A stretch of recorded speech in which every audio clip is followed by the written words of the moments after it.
야당 같은 경우는 윤 대통령 탄핵 소추안 지금 뭐 12일에 보고하고 14일에 표결 붙이겠다고 예고한 상황이잖아요. 지금 뭐 안 되면 될 때까지 하겠다라는 분위기인데 이렇게 해야 되겠죠. 왜냐하면 국민적 요구가 높잖아요. 오늘 나온 뭐 각종 여론조사를 보더라도 대통령에 대한 반감과 탄핵 여론이 상당히 높아 보인다라고 볼 수밖에 없거든요. 야당으로서는 당연히 해야 될 절차라고 보여지고요. 저는 기본적으로 뭐 김준일 대표님은 이번 주에는 통과될 가능성이 없어 보인다라고 얘기하시는데 점점 새로운 사실들, 말도 안 되는 이상한 일들이 많이 벌어졌다라는 것이 각종 제보와 뭐 폭로와 양심 선언을 통해서 밝혀질 것이고 국민적인 분노가 더 높아져서 거리에 더 많은 국민들께서 나오실 것이고 이번 주에 진행되는 여론조사가 갑자기 대통령 지지율이나 여당에 대한 지지율이 올라갈 가능성이 없잖아요. 민심으로부터 버려졌다라는 것이 국민의힘 의원들에게도 상당히 충격일 거예요. 그것을 거스를 수는 없을 것 같아서 빠르면 이번 주라도 김건희 특검, 윤석열 탄핵 이거는 둘 다 통과될 가능성이 있지 않을까라는 생각이 듭니다. 뭐 두 개 이제 계속 될 때까지 한다는 건데 김건희 특검은 대통령이 거부권을 행사할지 말지가 관건이에요. 그러니까 지금 한시 정권이 들어서면서 저 사람은 정치적 금치산자다라고 본인들이 선언을 하긴 했는데 윤석열이 그러면 안 할까? 이거를 거부권을? 이번에 200석을 넘기는 거죠. 200표를. 아니 그러니까 일단은 처음에 한 번에 간다고 그럴 정당이었으면 국힘이 지난번에 통과했지 198표밖에 안 나왔잖아요. 네. 그러니까 또 이제 안 될 거란 말이야. 그러니까 통과는 되지만은 거부권을 또 행사할 거란 말이야. 그러니까 이게 그러니까 무슨 수를 써서든 이게 피해 나갈 수가 없어요. 근데 저는 이번 주에도 안 될 거라고 봅니다. 예, 이번 주에도 안 될 거라고 보고 그런 민심 뭐 말씀하셨는데 그 국힘이 뭐 그거 모를까요 지금 민심을 정말로? 예, 그걸 모르지 않아요. 근데 이 보수 진영은 진짜로 제가 보기에는 그 극소수의 부정선거 음모론자 몇몇에 지금 끌려다니고 있어요, 진짜로. 원래 이게 당이 점점 쪼그라들면은요, 더 짠물 이론이 있잖아요. 그러니까 더 짜지거든요. 그 사람들의 목소리만 남는 거예요. 그게 지금 마치 전체의 민심인 것처럼 착시 효과가 지금 있는 건데 이번 주에도 저는 그냥 버틸 거라고 봐요. 예. 실질적인 분당은 일어나지 않겠지만 당 내에는 아마 형식적인 분당의 모습이 나타나지 않을까라는 좀 생각이 듭니다. 그냥 따로따로 끼리끼리 모여서 우리가 이러면 되지 않는다라는 합리적인 생각을 갖고 있는 분들이 직접적인 행동으로 옮길 가능성이 높아 보인다. 지금 안 그래도 이제 새로운 사실들이 또 드러날 것이다 이런 얘기 언급을 하셨는데 특수전사령부 김현태 707 특임대장이 오늘 오전에 기자회견을 가졌습니다. 이 김 특임대장이 707 특임대는 김용현 전 국방장관에게 이용당한 피해자라고 주장을 했는데요. 그러면서 곽종근 특수전사령관에게 30통 이상 전화를 받았다. 그런데 김용현 전 장관에게 들은 것을 전달하기 급급했다는 인상을 받았다고 얘기를 하면서 정치인 명단은 없었는데 이런 말을 했어요. 국회의원들이 모이고 있다. 150명을 넘으면 안 된다. 막아라. 안 되면 들어가서 끌어낼 수 있겠냐. 네 줄입니다. 이 네 줄은 내란이라는 걸 인정하는 것 이 네 줄로 모든 게 요약되는 것 같아요. 어떻게 보셨나요? 그러니까 이런 일들이 계속 이제 양심 선언을 통해서 나오게 될 것이고 국회가 가진 합법적인 자료 확보권을 갖고 공식적으로 당시에 국내에서는 어떠한 명령과 행동들이 옮겨졌는지 계속 매일매일 하나씩 더 밝혀질 거예요. 그렇기 때문에 국민의 힘이나 윤석열 대통령이 더 이상 버티기는 어렵다라고 보여주고 참 이렇게 본인이 모든 걸 책임지겠다라고 하는 이런 군인들을 정말 왜 힘들게 하고 왜 이분들이 이렇게 명령에 죽고 사는 분들이 본인의 작전 지역 그리고 본인이 있어야 할 곳을 떠나서 위수지역 이탈이라고 하죠. 그걸 떠나서 이렇게 양심선언하게 만드는 그 김용현 국방부 장관, 윤석열 대통령 이러한 모습을 보더라도 정말 나쁜 사람들이다. 그런 생각이 들어요. 일단 이 뭐 좀 시간이 걸리는 얘기지만은 어디까지를 내란 공범으로 이제 군을 처벌을 할지가 나중에 좀 뭐 이제 논란이라기보다는 이제 고민들이 될 것 같아요. 그러니까 지금 707 특임대 부장 이제 대령인데 이 사람은 처벌을 피할 수 없거든요. 제가 보면 뭐가 됐든. 그러니까 자기는 몰랐다라는 거예요. 계엄이 떨어졌을 때 국회는 포함이 안 된다라는 거. 국회에 들어가면 안 된다라는 걸 몰랐다라는 건데 글쎄요. 몰랐다라는 걸로 이거 피해갈 수 있을까요? 그리고 지금 특전사령관도 이 사람은 지금 김종대 의원이 이제 얘기한 걸 보면은 계엄이 해제된다라는 거 얘기를 듣고 탄식을 했다라는 거예요. 그러니까 이 사람은 마치 자기가 국회 들어가지 말라 이런 식으로 지금 막 인터뷰하고 그랬거든요. 네. 지금 이 사람들 이런 사람들 다 하나씩 드러날 겁니다. 진짜 심각해. 제가 보기에는 육군 그 육사 출신들이 지금 딱 모여가지고 충암파랑 이거 한 거잖아요.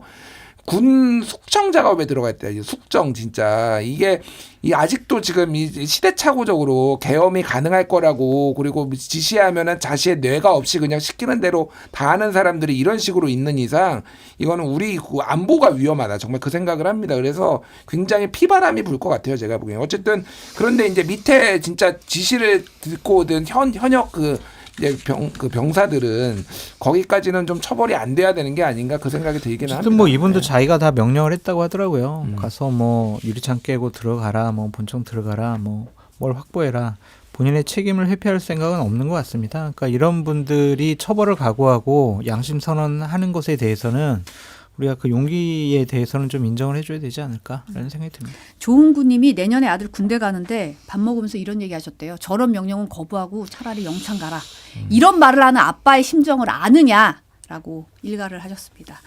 지금 김명주 의원이 오늘 아침에 김종배 시선집중에서 이 얘기를 했어요. 비상계엄 선포 당시에 HID 국군 정보사령부 특임대 이게 전시라든지 북한에 들어간다든지 적국에 들어가서 요인 납치하고 암살하는 전문 특수부대인데 정치인 체포를 위해서 국회에 투입될 예정이었다고 주장을 했습니다. 제보를 받았다는 건데요.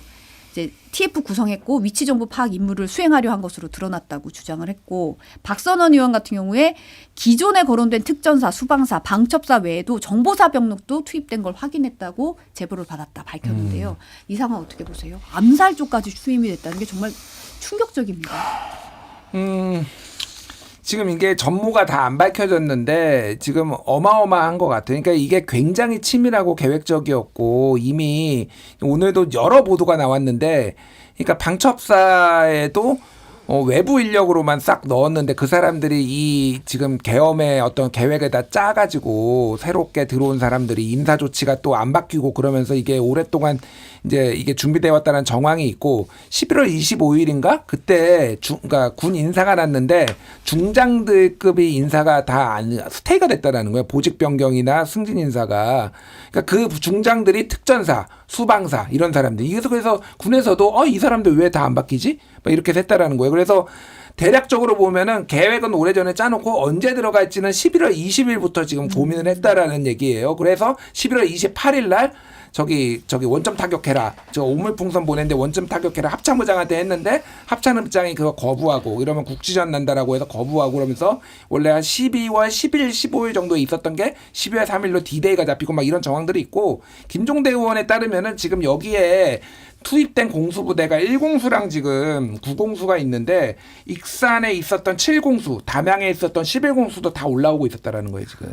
공수부대가 그러니까 이게 5.18입니다. 그러니까 광주 민주항쟁처럼 어디를 가는지도 모르고 그런데 이게 너무 빨리 끝나버리니까 얘들이 출동을 못했거나 가는 도중에 지금 회군을 했다라는 거예요. 그러니까 이거는 아마 다 밝혀질 거예요. 그러니까 이게 생각보다 규모가 어마어마했다. 진짜 빨리 종결이 안 됐으면은 이게 그냥 피바람이 불었겠구나. 많이 사람이 죽었겠구나. 지금 이거를 이제 볼 수가 있는 거죠. 계엄령 포고령에 포고령을 위반하는 사람들을 처단한다라는 내용들이 있었잖아요. 네. 대한민국을 상당히 위태롭게 만들고 국민을 위험에 빠뜨린 이 주모자들은 국민의 이름으로 처단해야 된다. 그래서 빨리 지금 뭐 서로 지금 사정기관들, 사법기관들 그리고 검찰, 뭐 공수처, 경찰들이 영역 다툼하고 있는 것 같은데 하여튼 뭔가 일사불란하게 군대에서 무슨 일이 벌어졌는지 좀 빨리 증거물 확보를 하는 것이 좋지 않을까. 증거인멸하면은 상황을 다 밝힐 수가 없잖아요. 그래서 그런 조치가 필요해 보입니다. 안 그래도 지적하신 대로 지금 검찰 특수본, 경찰 국수본, 공수처까지 지금 수사에 나서겠다고 지금 밝힌 상황이고 일단은 검찰 비상계엄 특별수사본부가 치고 나가는 분위기예요. 일단은 김용현 전 국방장관 가장 핵심 인물을 신병을 확보한 상황이잖아요. 오늘 중으로 구속영장 청구할 계획인데 지금 뭐 오전부터는 국군 방첩사 압수수색 진행하고 있다고 속보가 들어온 상황이거든요. 어떻게 보세요? 그러니까 저는 어느 놈 하나 못 믿겠다 이 생각이 되어버렸어요. 지금 솔직히. 이 기관들 이 수사기관들 아무도 못 믿겠어요, 솔직히. 왜냐하면은 경찰도 이제 본인이 국수본에서 특수별수사본부 꾸려서 한다라는데 경찰청장, 서울경찰청장이 지금 다 지시해서 국회 못 들어오게 하고 다 했잖아요. 고발된 상관. 그 상관들 지금 하는 거 이거 하겠냐? 그리고 이상민 행안부 장관이 지금 사퇴를 했지만은. 경찰에서 주장하는 거는 우리는 이상민한테 보고 안 하는다. 원래 이제 독립된 조직이다라고 하는데 그것도 못 믿겠었는데 어쨌든 이상민은 갔고 검찰 같은 경우에는 지금 박성재 법무부 장관한테 지금 자기들도 보고 안 한다고 주장을 해요. 네. 근데 지금 그동안 그 김주현 민정수석과 박성재 법무부 장관이 지금 뭔가 수사를 막기 위해 무슨 짓을 검찰들 지고 고위부들 데리고 무슨 짓을 했는지 우리가 다 봤잖아요. 그래서 김용현이 왜 검찰로 갔을까요? 자기 발로. 자진 출석했죠. 자진 출석했어요. 자진 체포됐습니다. 검찰을 제일 믿을만하다고 본 거예요. 그리고 지금 검찰 특수본부 여기에 그러니까 지금 검찰 특수본에 있는 검사들이 한 명 빼놓고 다 윤석열하고 같이 근무했던 사람들이에요. 그러니까 예전에 이때면 2016년 박근혜 탄핵 때 그때 국정농단 그 특검에 있었던지 그리고 진짜 지금 특수본 한 그 서울 고검장 같은 경우에는 저기에요. 한동훈 2년 후배예요. 현대고 서울대. 현대고 서울법대 그리고 연수원 그러니까 27기 29기 그러니까 둘 다 소년급제를 한 거죠. 그러니까 이런 사람들이 다 앉아가지고 이거 하는데 믿겠냐고요. 공수처는요 솔직히 역량이 안 됩니다. 제가 미안한 말인데 역량이 안 돼. 그래서 제가 말씀드린 거는 이건 특검으로 갈 수밖에 없다. 그래서 지금 민주당도 상설특검 그리고 특검 법안 둘 다 추진한다라는 건데 자 그럼 이거 특검 법안 하면은 또 거부권을 누가 행사할까요? 윤석열이 하겠죠 또. 국정관이 안 한다는데. 그러니까요. 그러니까 계속 이제 민주당에서는 또 특검을 할 수밖에 없는 게 이게 얼마나 모순적인 상황인지에 대해서 국민들한테 보여주기 위해서라도 특검을 또 이제 발의를 할 수밖에 없는 거예요. 사실 이거는 상설특검만 해도 불가능하지는 않거든요. 그런데 또 특검 발의한다라는 거잖아요. 그러니까 이거는 여기에서 열심히 자기를 살겠다고 열심히 지금 하는 거는 이해가 가는데 열심히 해놓으면은 결국은 특검에다 가져가가지고 할 수밖에 없는 구조가 될 거예요. 어쨌든 대통령으로서 헌법적 법률적 권한을 실질적으로 행사할 수밖에 없는 게 윤석열 대통령이니까 여러 가지 믿는 구석이 있는 것 같습니다. 확인되지는 않지만 윤석열 대통령이 여러 국민의힘 의원들과 통화하면서 윤석열 대통령의 생각과 판단과 심리 상태를 우리가 추론해 볼 수가 있잖아요. 나를 뭐 어떻게 할 수 있겠어? 한동훈 뭐 할 수 있는데 검찰이 나를 조사할 수 있을 것 같아? 검찰이 구속할 수 있을 것 같아? 국회에서 탄핵할 수 있을 것 같아? 탄핵하더라도 헌법재판소에서 탄핵을 인용할 수 있을 것 같아? 나 임기 마치면 돼. 나 그때까지 그전까지 내가 하고 싶은 일 할 수 있어. 이런 생각인 것 같아요. 그래서 참 나라가 많이 불행해졌다는 생각이 들고 솔직히 가장 큰 위기는 이런 것 같아요. 이렇게 어떠한 부정스러운 잘못된 일이 벌어졌을 때 그래도 수사기관이 공정하고 정당하게 상식적이고 합리적으로 권력의 눈치 보지 않고 수사하고 조사하고 처벌할 거다라는 생각과 판단이 있었는데 윤석열 정권 들어와선 그 믿음이 신뢰가 깨져버려가지고 과연 탄핵 외에 과연 국가의 공적인 기관들이 무엇을 할 수 있을까? 지금 하는 것들이 윤석열 부부에게 면죄부를 주려고 시간을 끌려고 하는 것이 아닐까 그런 생각이 들어서 솔직히 수사기관들의 여러 가지 지금 수사와 조사와 주장을 못 믿겠습니다. 그 2분 담화 끝나고 대통령이 지금 관저에 머무르고 있는 것 같아요. 관저에만 있어요. 뭐 네. 얘기 들으신 거 있어요, 대통령실? 제가 어제까지 얘기 들은 거는 관저에 행정관들이나 이제 비서관급은 다 내보냈다라고 하고요. 그래서 지금 대통령 부부 둘만 관저에서 있다라고 하거든요.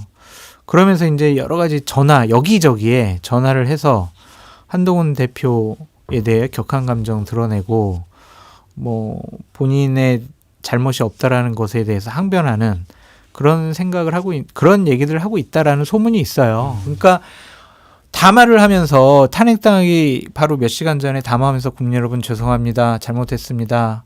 법적인 정책인 책임지겠습니다. 그것은 윤석열 대통령의 진심 어린 본 마음이 아닌 것으로 저는 그렇게 좀 파악이 되네요.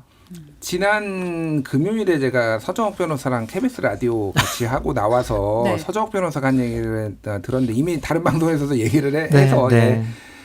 김건희 여사랑 통화했다라는 거예요. 그 전날에 김건희 여사랑 통화를 했는데 한동훈 욕을 디립다.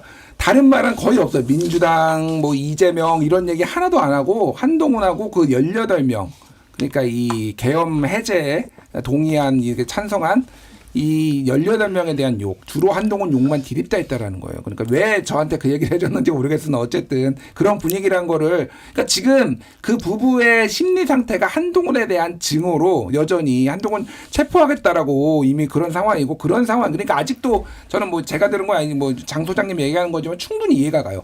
근데 진짜 위험한 상황이다. 왜냐하면은 아무도 없잖아요. 이미 행정관까지 다 물리고 그냥 거기서 식사 뭐 하시는 뭐 청소하시는 분만 남았다라는 거 이게 무슨 짓을 할지 모르겠다 진짜로 그 생각이 듭니다. 그래서 식사해 주시는 분은 주한상 차려야 되나 뭐 남아가지고 여전히 뭐 술 드시려고 하는지 모르겠는데 빨리 그냥 나오시라 그냥 빨리. 예. 국민들이 불안합니다. 네. 이 사태가 빨리 해결됐으면 하는 바람입니다.